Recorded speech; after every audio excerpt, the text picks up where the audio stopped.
Ce cercle-là s'est déroulé sur 4 rencontres. Nos rencontres sont mensuelles. Donc, on a eu 4 rencontres de 3 heures. À partir, finalement, d'un conflit qui était assez banal, qui était le mode du fonctionnement de notre premier soir, on est allé toucher à des conflits beaucoup plus profonds qui impliquaient 2 personnes du groupe. On s'est rendu compte qu'il y avait une tension qui existait déjà depuis 2 ans entre les 2 personnes, et puis qu'on a pu approfondir ça avec l'outil focusing qu'on utilise dans les cercles restaurateurs pour en arriver à contacter des blessures du passé, des traumatismes qui dataient de 30 ans ou même de l'enfance. Donc, en partant d'un conflit assez banal qui était dans le fond la pointe de l'iceberg, on est allé toucher à quelque chose de plus profond.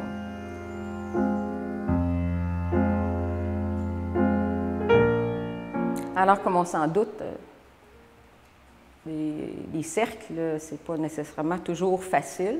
Il y a des moments, il peut même y avoir des larmes, mais il y a aussi des moments de grande hilarité, si je peux dire, qui se produisent. Donc, il y a aussi des rires.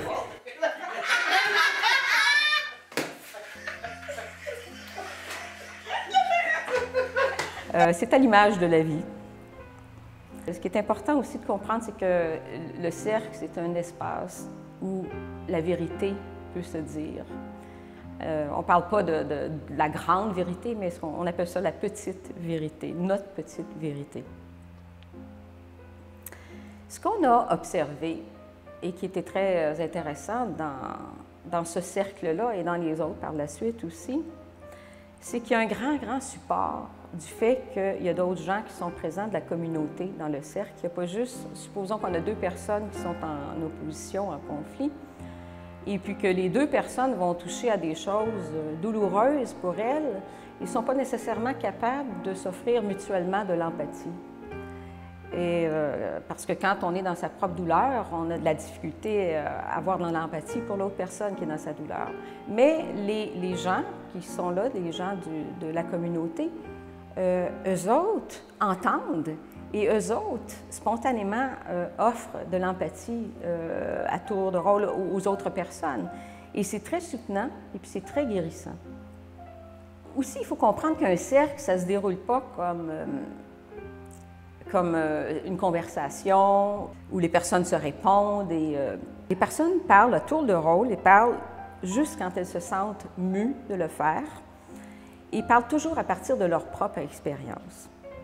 Et on utilise ce qu'on appelle le dialogue ABA.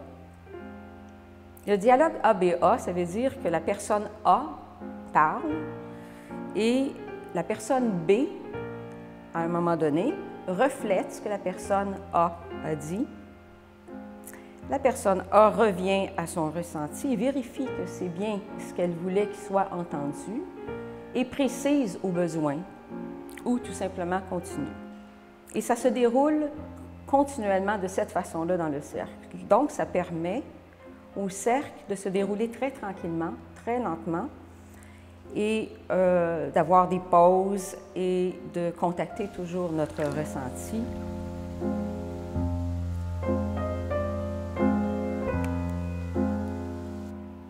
Donc, ce premier cercle-là a été très révélateur pour nous.